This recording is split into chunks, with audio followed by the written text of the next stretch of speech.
Two men that made choices in life that cost them 72 years of their life combined. Today, we're going to explore these dynamic, amazing brothers. We're going to talk about things that made them who they are today as young boys. We're going to ask them about their family, whether they were raised with a father, what the mindset was as young boys.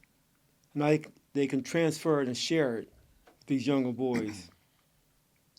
I'd like to introduce to you, my pleasure, Antonio and James, a father forever welcome to you, brothers. Blessings. Right on, brother. So let's just get started. We talk about as a young man, as a young boy, even like who were your heroes? Who had an impact on your life?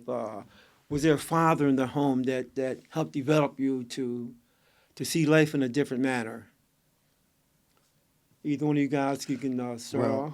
I think for myself, the most influential person that was in my life that influenced me was my grandmother. And the reason I say my grandmother is because my mother and my father worked it in the nights and my father worked it in the daytime. So it was my grandmother that made sure that the household was well connected. She was like the glue that made sure did nothing fall or shatter. Well, for me, the most influential person that was in my household, rather I say, was probably my uncle, WC. They called him Brown Baby. He kind of influenced me the most because he was a short dude, but he was hard, and I kind of liked that. He always stood up. But outside my household, right outside my front door, it was a guy named Marty. Okay, so you guys had love at home, which is always a critical and valuable thing. And as you guys became like teenagers or preteens, anyone in particular got a hold of you guys and shared life with you, or that help your mindset to go from one direction to another? Hmm. Well, I think for me, um, that's amazing that you would ask that because I could recall back at the age of 13, 14. I remember this lady that stayed on my street. She was a Caucasian lady and she worked for the funeral home service with she was the lady that dried the caskets with the deceased bodies. And I remember one day we used to always play on our grass because I know how to flip. So we used to use her grass along with the next neighbor grass to have that long stretch to act out our activities with tumbling, which they call flipping. So you were a gymnast. A gymnast. And one day she came home and she said that I don't mind you being on my grass, but you're going to cut it. And so all my friends just left. So I was stayed there and I ended up cutting her grass. And from that point, she made a major impact. She started taking us to places on the weekends and more or less trying to, I guess, fulfill her lonely void of being by herself and took that energy and then placed us up inside of us to show us some things that we wasn't even familiar with. So she showed a little exposure to you guys and exposed you to different things. Exposure, guidance, and understanding courteousness at a young age. Right. Oh man, for me, man, I think man, there was a lot of positive influences in my life when I was growing up. Unfortunately, though, those were not the things I wanted to involve myself in. Due to all the experiences that I was going through at that time, I kind of leaned it more towards the negative people that were in my environment. But there were some positive influences in my life also. Like a lady up the street named was Miss Ramsey, older gentleman named Calvin. They did a lot of positive things for me and with me. But unfortunately, that wasn't my focus at that time in life. So So at some point in your life, you guys made a decision to go a certain direction, to make certain choices that may not have been in your best interest. Can you guys elaborate on that? Yes, sir.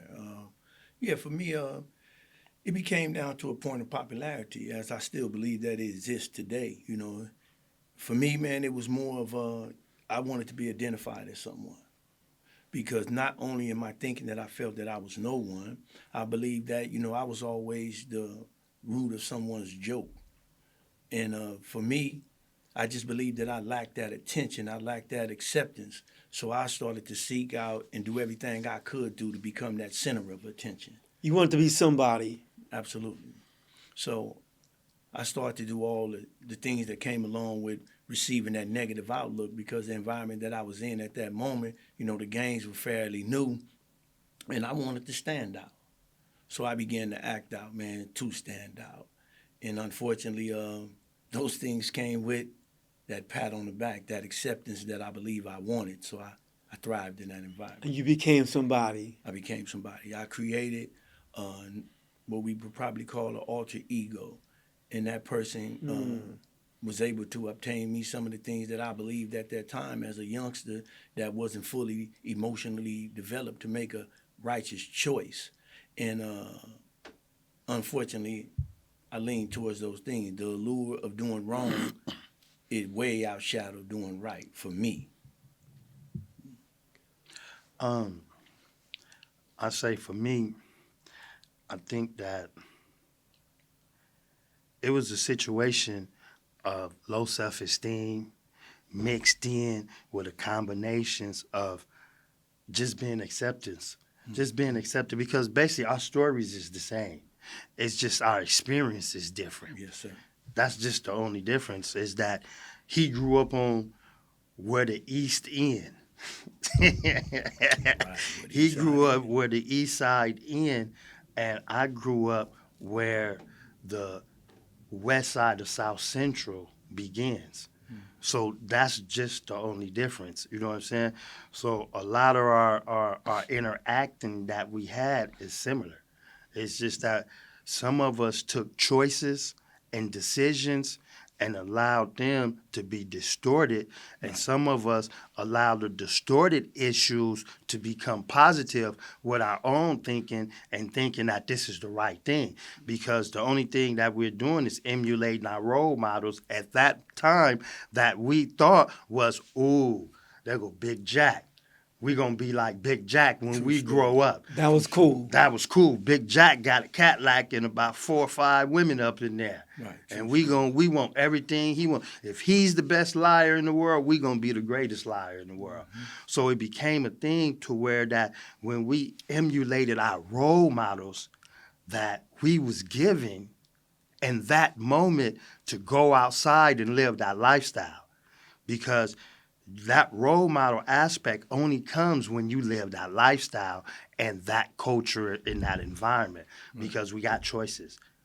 But my choice wasn't strong enough to understand an appropriate choice because I was suffering from low self-esteem, acceptance, and more importantly, I was the type of person that didn't like people picking on people that couldn't stand up for themselves.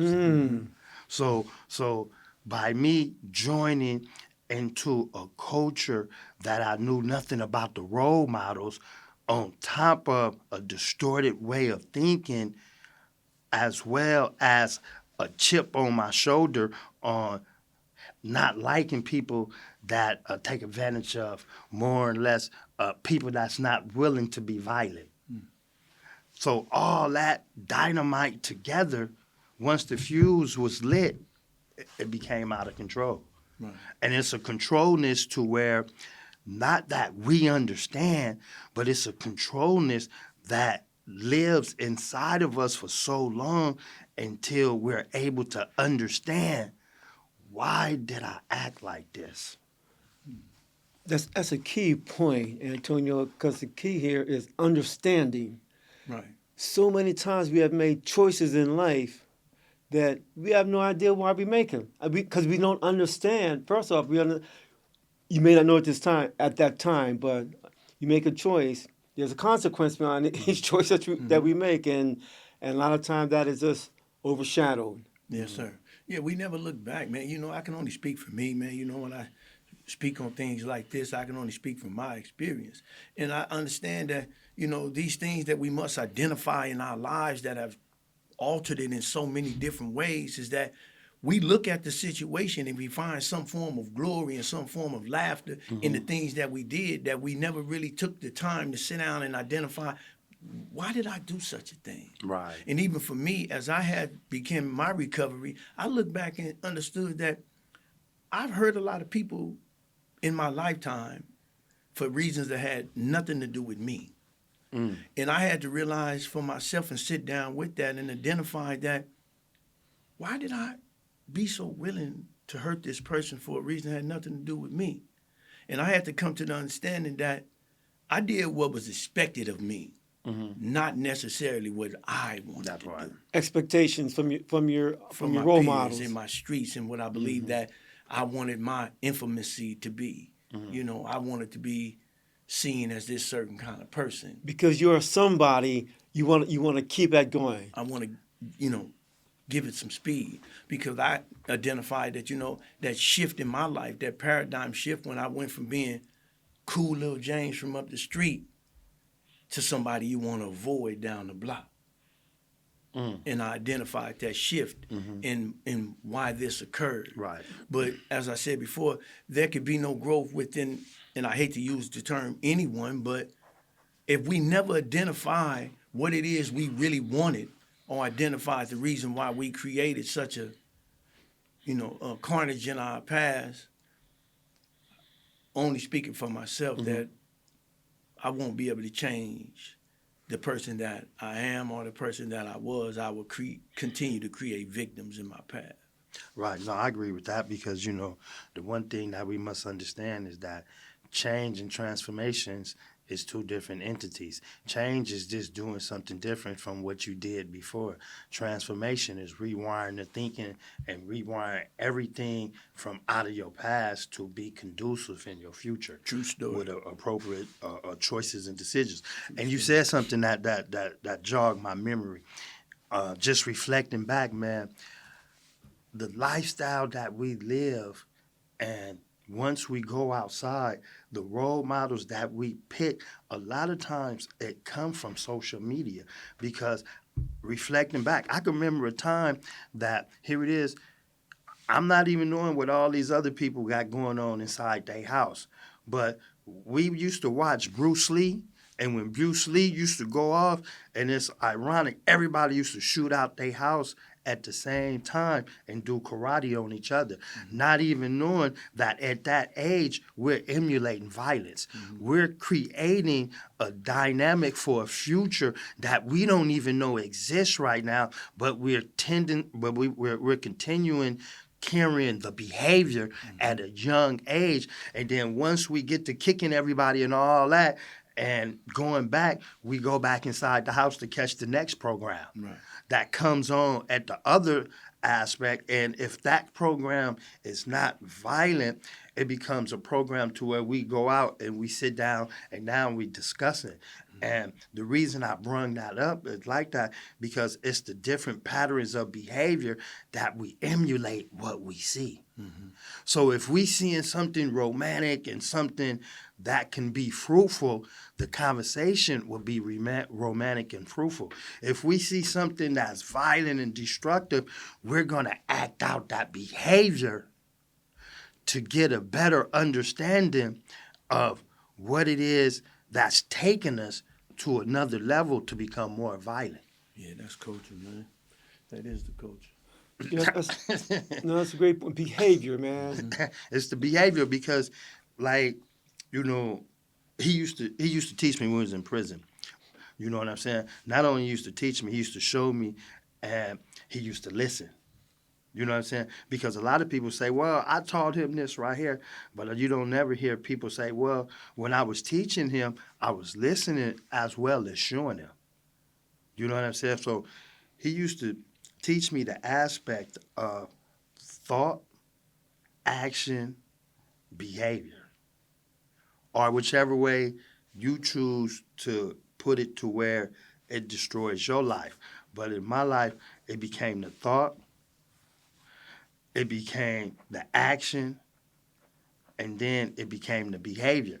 But then when I started going to them groups, I realized that, wait a minute, something was missing. The dynamics that I thought was going on wasn't going on in them sequence right there. Mm-hmm. You know what I'm saying? It was more or less the thought, the behavior, and then I take the action out when I'm feeling challenged. Mm-hmm. You know what I'm saying? And I still had to grow. I still had to grow because I still had it mixed up. And by me having it mixed up, going back to what James was saying before, I had to get out of my own way to realize Powerful. that it's my thought that's creating an action Mm-hmm. that's making me behave in a manner to where not only I'm hurting myself, not only I'm hurting people that's not even here with me, but I'm destroying a whole culture on the aspect that started with a thought. Mm-hmm. Yeah, we've been laced up wrong. You know, and that goes back. I think I told you guys about a father forever we have what we call the diamond culture, and the one of the wellness programs is mental wellness. It comes back to that thought. Once you got a thought or you think about something in your mind, there's a very good chance you're gonna carry through with that, Mm-hmm. good, bad, or indifferent. Mhm. You know, until you're shown, and then you hit the point about growing. Once you grow, then when the thought comes, you try to understand it now. Mhm. You know, what's making me roll this direction? Are you able Right. to put in some kind of perspective? And because I'm a firm believer that you know your experience is limited to your life's perception. Mm. Absolutely. Yes. Absolutely. Because, we could sit here and what they consider to be hypothetical.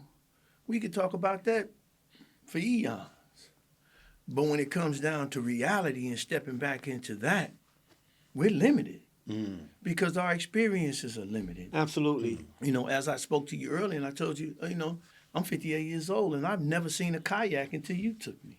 That part. So I didn't know what that was. So I could never sit down and speak with someone that has kayaked and experienced these certain kind of water, different temperatures and all that. All I could do was listen because I don't have any information. Now I could fake the funk and say, yeah, this, and that. I would do it this day. I would do it that way. But it's all just really just on the surface Right. talk because I've never even been close to a kayak. And even to this day, I've never ridden a jet ski in my life. I've never even touched one until I met you, brother. And we went to the kayaks and they had the jet skis on the other side. So it's a lot of things that we could just talk, like in prison, what they consider to be yard talk. We have a whole big vast of things we say we can make $1 million off of. All I need to do is get out of prison. But when that question is asked, how would you do it? There's no conversation. It's just that I can do it. Mm. And I'm very sure that you could. Mm. But the biggest answer would be, are you? And you know what? That's amazing. Cause I'm the type of person, man, that I react and move in a certain way in my head. I don't allow myself the opportunity to sit down. You know how some people write stuff down and all that stuff? Man, I see something and I put it in my head and I roll from that part and I don't get like channel vision, but what I do get, man, I get a sense of emotional joy, a sense of a connection of what I disconnected from, because the one thing that I realized that helped me manage my anger, manage the way that I don't judge people, and manage to stay focused with my mental wellness to where I don't become off balance. And like you said earlier, blaming people for the behavior, the actions, and the things that I choose to do. Because the one thing that I can never allow myself to take responsibility on what it is somebody else say is the fact that, wait a minute, I'm in control of me. Mm-hmm. So if I hurt you, that was because of me. It didn't have nothing to do with you. Because if I allow the things that you do to affect me, then that means I'm not in control of nothing that I got going on. My emotions, my feelings, my thoughts, my actions, my behavior, or anything. So it becomes the things that when do I allow myself to stand on some principles? And it was the principles that I allowed myself to get grounded with to be able to manage that anger. To be able to where, let's just say, for instance, forgive my French, to where, James, if you say we having a conversation and you say, oh man, you acting like a bitch. It's up to me to take that information and say, oh, I know I'm not no bitch, and don't even respond on it no more. Because if I don't respond on it, I'm not taking it personal. But if I allow myself to respond on it, I'm taking it personal. Now it becomes a situation to where, man, fuck you, man, excuse my language, man, F you. You know what I'm saying? So now you're feeling challenged. Yes, sir. And now when you respond back to me, now here comes the action to the behavior. Absolutely. When in the beginning, only thing I could have said was, I hear you, brother, sometimes it gets like that. Yes, sir. The problem Yes, is sir. solved. Yes, sir. You have to You- meet you- aggression with aggression, brother. And the main thing that I like what you said, Antonio, though, is that morals and standards. We have to be able to identify what are your morals and standards. If I haven't identified them and I just say I have them, then this is where the triggering comes in. I have to take it personal Right. because I don't have anything to judge it by. I don't have any morals or standards to judge it by. And you've heard me say it many times before, like when in prison, I hear guys say, well, it was only $2 to you, but it's about morals with me. And my thing is that if your morals break at $2, then maybe it's time for you to get some new morals. That part. Because you haven't really identified what your morals and standards are. Because if $2 is worth crumbling everything that you've built, then maybe it's time to go back to the drawing board. Yeah, because what ends up happening is that, a lot of dynamics equates itself in, and it allowed the building process to become even more frustrating. Because now you can't get to the root of the problem. Because this, I see this, since I've been home, and I see this a lot. People don't smile, people don't laugh, people don't engage, and people don't even say good morning. It's almost as if that we're living in a robotic culture that only understand what can you do for me. What's in it for me? What can you do for me? What can you give me? How can you help me? But rather saying, how can you help me understand what it is that I'm not wired with? Rather than, how can you help me help my kid's stomach before I go to the next situation and try to find help and take away the morals and values and principles that you're talking about away from my child because of my choices and decisions that I made for the both of us because I thought I was the parent. And a lot of times we get into this notion to where just because we having babies and having kids, I'm the parent. And the parent doesn't even understand the dynamics of what it is that's going on with the parenting.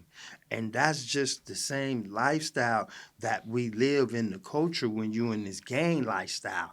You don't understand the behavior of what you involved yourself in. So what ends up happening, you take on a sense of belief of not the culture, but the people that you emulated. And if you don't understand what it is that you emulated and how it move and how it direct, then the only thing you did is became another part of a problem to a community that is suffering on this deathbed. So if this community is suffering on this deathbed, how do we come back again to understand to put life up in it? And that's what happened to me. I was suffering on my deathbed. On my deathbed. I've been to camp. I've been to the California Youth Authority. And the last straw was 15 years to life in prison. So I'm still suffering on my deathbed. And brothers like James and other brothers came through and gave me some IV Mm. to be able to get the fluids together. And them fluids is the fluids of understanding what to put in my mind to be able to understand not just my choices, but the thoughts to my decisions to have an appropriate choice to have a better future to guide with my experience for the next generation that's coming. You know, I've told my children and my grandchildren that 90% of the pain we have is self-inflicted. It's self-inflicted. Sometimes a little more than 90%. But James, you hit on some good stuff, man. But we have to understand what has caused us to make these choices. Mm-hmm. Is it the pain that we're dealing with? Yes, sir. Okay, well, what's causing this pain? Is it the way oh, I don't want to listen, which is big because I told you guys, I talk to brothers all the time, grandfathers. I say, man, our kids need us, man. Our grandkids need us, man. They want someone to listen to them, and you gotta quit talking down to these kids. Right. Because that's just a turn off, and they really don't. Anything you say after that, tell them what they ain't and this, that, and the other. That's a big turn off. How can I help you? Mm-hmm. What do you need? How can I help you guys? And I know you guys, what you guys are doing now, and even with the Father Forever, I like the way you guys are just reaching out because you guys work at the schools and all this stuff, man, and just doing your thing, man, and it's the value is impeccable, man. Mm-hmm. Yeah. Mm-hmm. And it gets tricky, William, because you can only give what you have. Mm. And unfortunately, some of our brothers don't have anything to give, but they have a lot of concepts on what you should do. And I don't mean that to put anybody down. I'm just It's a stating the fact. facts. For me, man, as a father growing up, man, I didn't have any real good stuff to give as a father because my concept as a father was different from the context of being a father. That part. Powerful. It was different. And being in that lifestyle, what I grew up in, man, I lean more on the concept. And my concept may be different from every other man that I've crossed. So it was really hard for me to really be that father. I kind of fell into the role of just supplying. I would take money home and make sure that the kids had this and this and that and that. But outside of that, He's a provider. yeah, outside of that, brother, I really had nothing. Because in most cases, even in my own, when the question is asked, who means more to you than the game? It was more quickly for me to say, oh, my family. But I quickly discovered that was not true. Because once that got lined up on a board, man, and questions started to get asked about who do I spend most of my time with? It wasn't with my family. Who do you exert most of your resources with? It wasn't my family. Who do I make most of my sacrifices for? It wasn't my family. So it was quickly discovered for myself that my family meant a lot to me, but there were other things that meant more to me than my family. And the set, the homies, my status, my outlook, those things took front seat. And as I sit here today, I feel a pain, a little bit of regret. Because at some point I got it so twisted that all these things that lied outside of me that really meant nothing, and I meant nothing, they meant everything to me. And it's a hurting thing when I sat in prison and that came forefront in my life. That all the things that I cared so much about, I meant so little to. So it was a part of my recovery to understand that. And we're back to that word once again, being able to identify it. With no identification, there'll be no growth. Yeah, that's deep. That's powerful right there because you have to identify all the characteristics and the character defects that's going on inside you. Man. Because a lot of times for myself, what I came to understand is that when I was disconnected to where, I don't have no specific religion, but I believe that there's a God and that there's a universe that have frequency and energy that lies up in us that make us special. And when I disconnected from all that, I connected to a dark world that I didn't even know was dark. I thought the world that I connected to was as bright as the blue skies once the sun shined, because everything was full of joy, laughter, and it was a community of brothers and sisterhood. You know what I'm saying? But what I didn't understand was that the choices and the decisions that you have to stand on with principles when you live in that lifestyle, because if you don't, it become a situation to where you have nothing to stand on.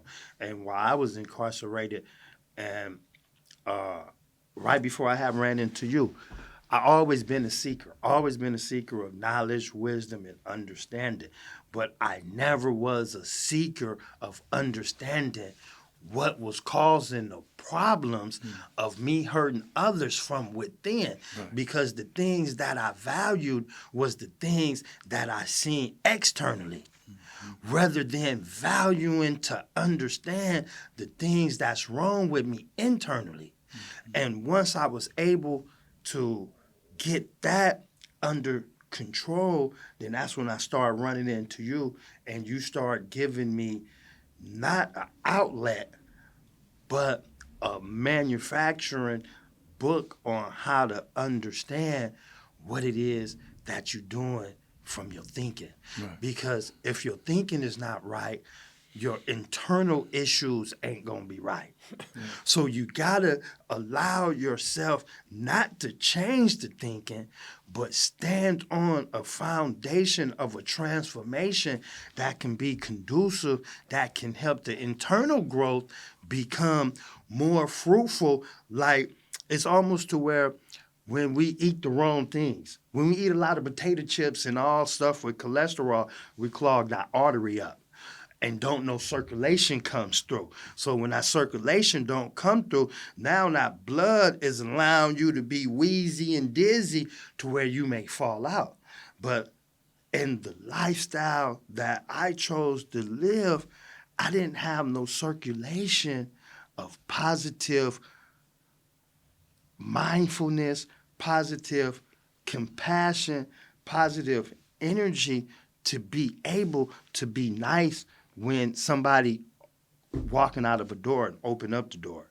I open up the door and walk in front of them because I don't understand the principles of any type of morals. You know what I'm saying? Because when we step off the front porch, we leave the morals and principles on the porch. And as we walk down the street, in every house that we pass by, we're accumulating a different seed of negative energy from each person that has that same destructive behavior that you have, that we pick up, and that energy only becomes bigger. And it comes so big to where the cloud is so negative, the first person you see, his life is in danger. Becomes a Because monster. he don't even understand the cloud of negative energy that's about to rain on his parade, and not only hurt him, but create a ripple effect throughout his whole family once he become presence back in their presence, and they see all the damage that has been done to their child.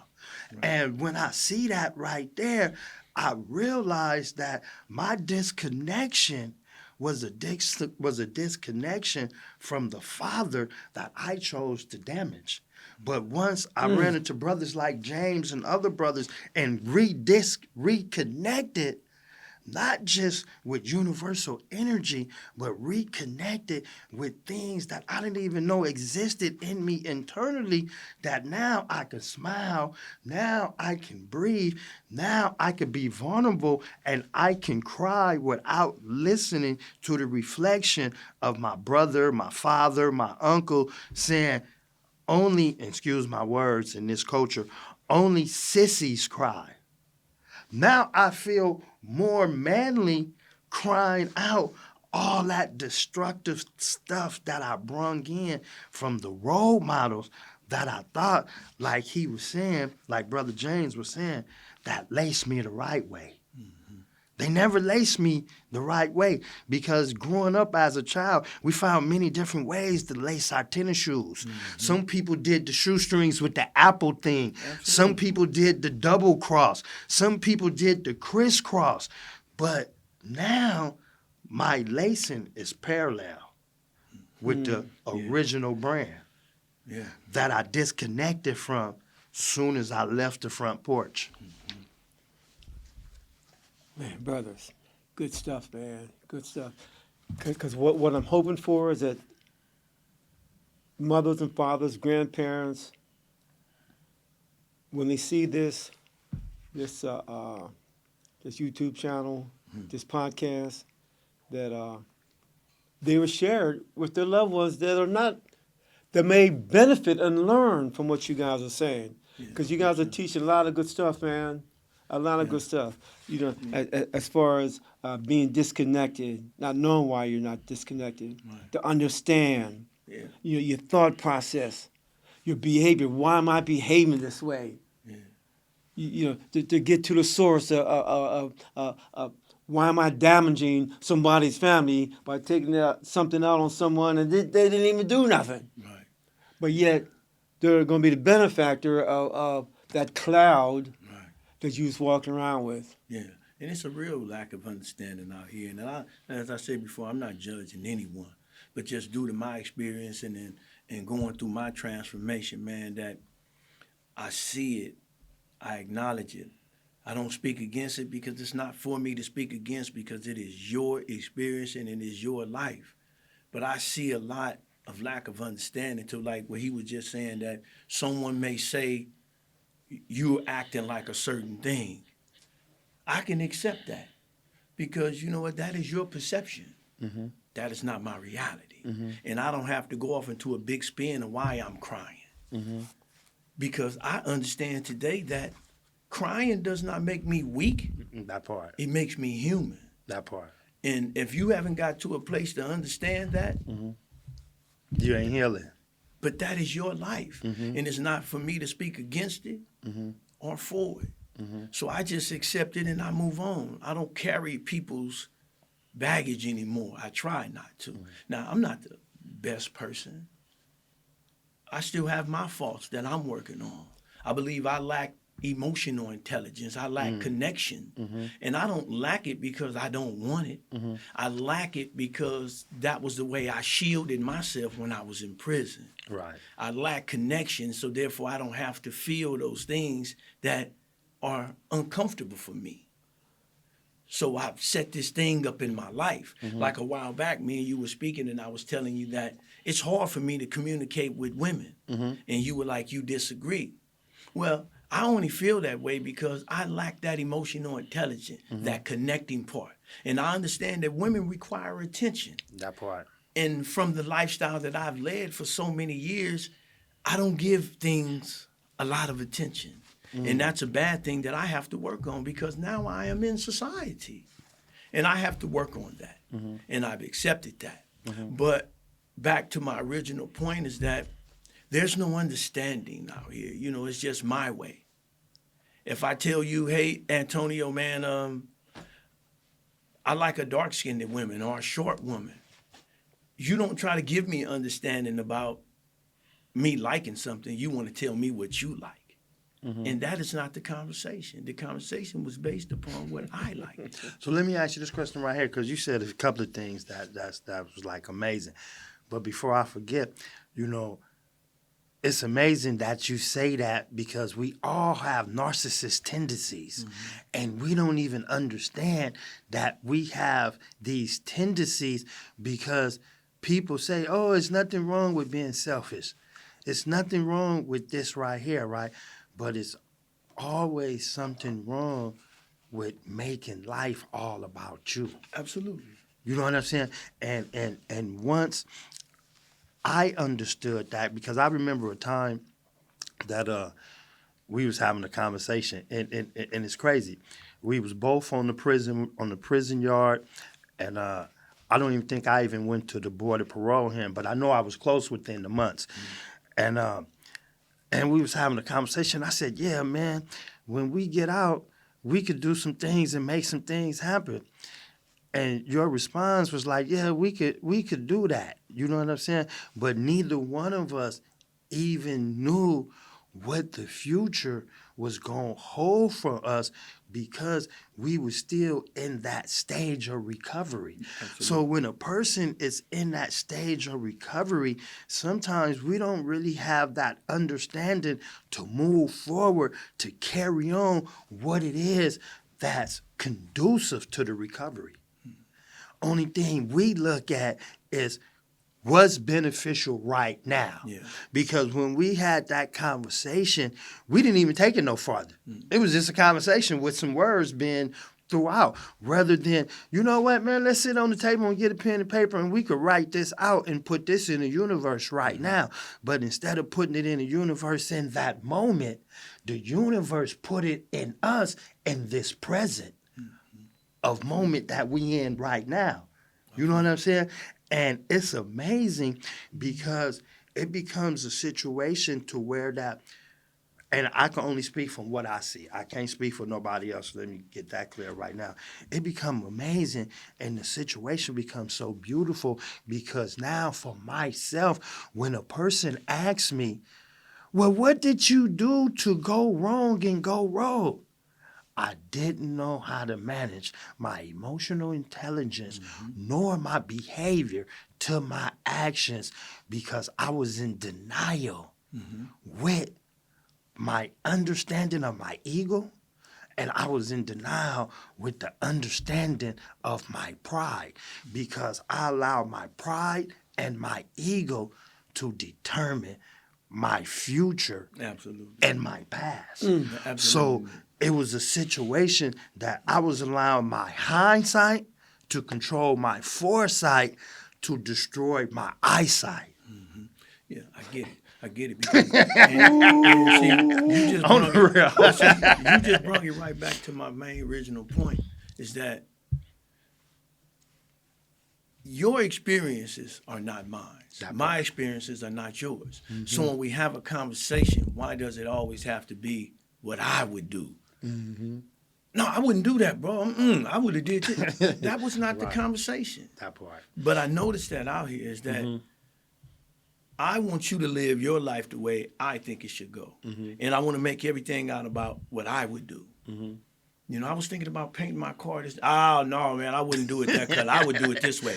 That's not even the conversation. Right. Oh, man, me and my girl is going through some things right now. And, you know, she was saying this. She was saying, oh, man, you should get away from that and do it. But that's not the conversation. But James, you spoke about that earlier. You know, you can tell everybody how to do whatever they need to be done, but when you look at that man in the mirror, You ain't got no information. you ain't got no information for that You ain't got no person. information, you know. And like I said before, man, I don't want to sit here and make it sound like I'm so fixed and I'm so perfect because I'm not. Right. And even in my recovery, it is imperfect out here That part. because I come with understanding and I try to understand others people's views and allow them to have it without my interjection in their lives. And even with that, I am looked at as disconnected. That I'm part. heartless. I don't have any connection to people. And that's not really the truth. It's just that I have to allow you to feel any way you feel, Antonio. And I have to allow you to accept anything that you accept without my interjection. Now, if you ask me what I would do, then as your friend, I would give you that information. But it would be wrong for me to tell you off the bat what you should do when I have no experience of what you're going through. And you know, and that's powerful, man, in so many different ways because, you know, you have three situations. And the main three situations is this right here. And it's three types of businesses. Yours, mine, and God's. If I'm in your business, who's looking out at my business? Now, we know we ain't got no business in God business because when we get in God business, we playing with reality. And by me getting in God business, that's how I end up going to camp. That's how I end up going to YA. And that's how I end up with 15 years to life and doing 38 years. Because I got in God business. I got to playing with reality, not knowing that when you go and face reality, no one wins. The lifestyle of the reality that I was living in, it was glamorous. Money in your pockets, people got nice cars. People got better cars. People got all these different things. But the Stuff. main thing is this right here. It's things of the world. And them things of the world is the things that we're looking at that's not even a sound reality when you're doing it illegally. Because it says this right here in I think it's Corinthians 1:35, and it says that do not love the things of the world. The things of the world is of man, and man is wicked. Those that will embrace the things that you cherish will be lovers of God. Those that does not embrace the things that are fruitful that can guide them correctly will not be lovers of God. And that's where the distinguish of the scale becomes unbalanced, because you don't want to cross church and state, because you don't even want to get into that. But you have to cross church and state to understand the dynamics of reality of God and reality of your ego and pride that allow you to choose situations to where now I'm up against reality. And by me being up against reality, I can beat it. And that's that distorted mind frame that I had as a gang member living in a culture that I really didn't even understand from the people that I emulated, because I never asked no questions. I never asked no questions. I jumped in 10 toes. Like, I could dress like this. I could have money and put my hand in my pocket and bring the money out just like they got. But I never asked what would be the end result when I hurt somebody. You just see the superficial side of things, the Absolutely. glamour side of things. But what I do want to say, fellas, like we're all under construction. I think I talked about this earlier That today. part. You know, we're all under construction until we close our eyes for good, man. And the fact when you're aware of that, you can still make moves in your life as much as possible. Get rid of this three-letter word I call maybe one of the worst words in the world, man. Ego. Ego, man. Put people under. Right. Because it makes us think that we are better than who we are, and everything is all about us, Right. and it's not. It's not.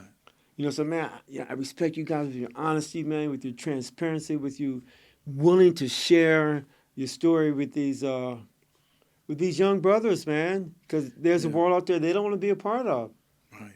You shared that with me before. They don't want to go that route. But like you were saying, Antonio, like you young boy making money, cars, clothes, women, all that. Like, well, what's the flip side of that? That part there, Yeah, that's it get never tricky. spoke of. Yeah, it get tricky because unfortunately, man, it goes back to like Antonio said, man, about what we see.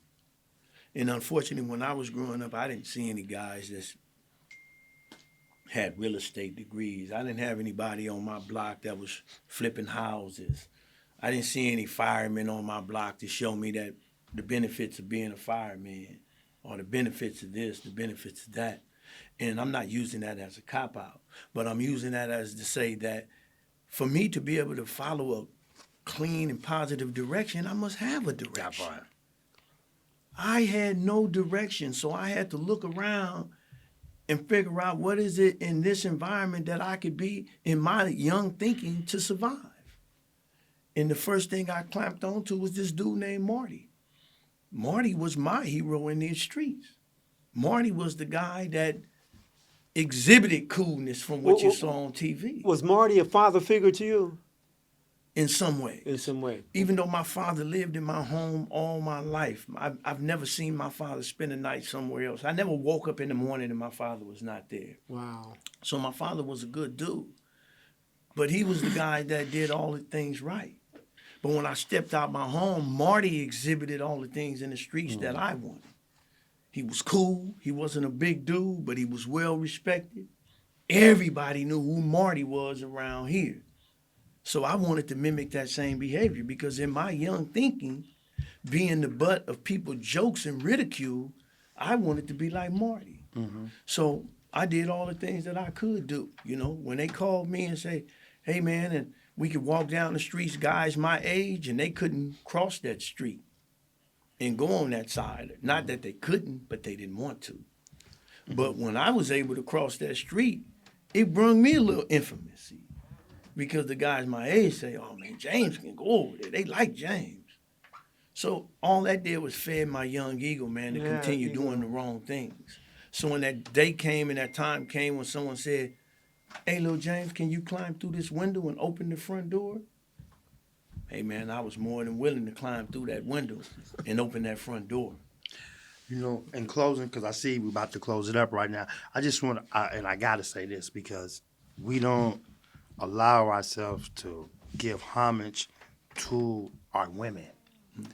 We allow ourselves to make everything about us, everything about the things that we suffering from, but we don't allow ourselves to give the women the flowers that they need to create us Amen. and raise us and walk around with us for 9 months going through the pain and frustration and the emotional ups and downs that we don't see as we making these destructive choices. So I want to take this moment, you know, I know last month was National Women's Month, and I don't even think that they got the flowers they deserved last month, you know, because we were still stuck in our own ways, making it about us. And we don't understand that they are the birth givers of this nation. Yeah, we may help concede, but we're not the birth givers of this nation. And I just want to just let them know that, you know, in this culture that me and James came from, in this gang lifestyle, you know, I see when we get out of prison, people give us money. People give us things. But let one of the females that was in the gang culture get out of prison, she gets nothing but a welcoming home of how many people want to sleep with her. How many people want to take away her value of her worth that she just transformed from because the same thing when she left was happening to her is just happening to her now as an older person. And it becomes a thing that with these young brothers today, we have to stop being unkind and unmindful to our parents and our women. Like James used to say, and I'm going to let him say this right here, and I'm going to pull my parachute on this here. He used to say, Antonio, man, and he can say it better than me. I may butcher it up and hijack it and do all kind of stuff. He used to say, respect is nothing but an interpretation of your imagination. And I never forgot that. You know, because it becomes a thing that I'm only feeling not respected because my imagination saying that you coming at me hostile when that may not even be the case. Right. That just may be the case of my interpretation or my perception that you coming at me hostile. This is probably who you are as a person. And on that, man, I'm going to pass it to you, Brother Will, because I know we pressed against time. And this could go on and on and on, Hey, man. I appreciate it so much, man. But what I did want to say, you was talking about the mothers, right? I have an Instagram page, A Father Forever 2022. The first day of every month, I do an Instagram post to the mothers. That Mother's Day is 365 days a year. Right. And I have one of the mother songs playing in the background, you know, to where we cherish, we honor, we love our mothers, our grandmothers, our aunties, our sisters, you know, that did what they did, you know. And even though, like in my case, you know, my mothers, my grandmothers, my sisters, they're all deceased, but I still honor and praise them for what they've done. And like, amen, mothers, we wouldn't be here without the mothers, man. So I'm just adding that to you, you know, like to a father forever. Mothers are Forever. beyond, mothers are, it's funny you should say that. I was in Denver, Colorado a few years back speaking to a group of kids, right? And we got to shut this down in 2 minutes. Speaking to a group of kids, elementary kids. And this little girl came up. It was question and answer time. She said, excuse me, she said, will you make an organization called A Mother Forever? And that was about 10, 12 years ago. That stuck with me, you know, because some kids don't have mothers for whatever reason, maybe be death or maybe they went wherever they decided to go to. But I'm glad you said that, man, because that's still in the making down the road. But for us, brothers, your honesty, your transparency, your the time that you guys shared with the Father Forever podcast will go down in history, man, because it's just so powerful. And we're going to touch brothers' lives, sisters as well, because sisters need help as That well. part. during Absolutely. things. Can't. You know, and it comes back to this thing called understanding. To look at that man, that woman in the mirror, and be a better man, be a better woman, in this thing called the universe that we have an obligation to give the universe the best that we have, because the universe gives us his or her best. You know, so again, man, kudos. I thank you for sharing, you know, your life story and putting the words out to these youngsters. Yes, sir. There's a better way. It's a better way, man. And then not only that, before we sign off, you could reach me and James, Lifers for Change, at www.lifersforchange.com, or you can get to our YouTube table at Lifers for Change at Siddiqui Rahim. And that's 4 change, the number 4. Yeah, so they also, you know, these brothers got a nonprofit, an amazing business they got up and running, and it's going to be doing great things. So once again, we thank you. We're honored to have you. Father Forever is honored to have you guys here to share the story. And hey, man, we'll see you around somewhere, right? Absolutely. Always. Blessings. Blessings. Thank you guys very much. Be always. blessed. Man, Yes, always. And everyone, stay tuned for our next podcast, a Father Forever podcast, because we are agents of change, restoring families, one father at a time. Absolutely. Peace and love, everyone. Peace and love.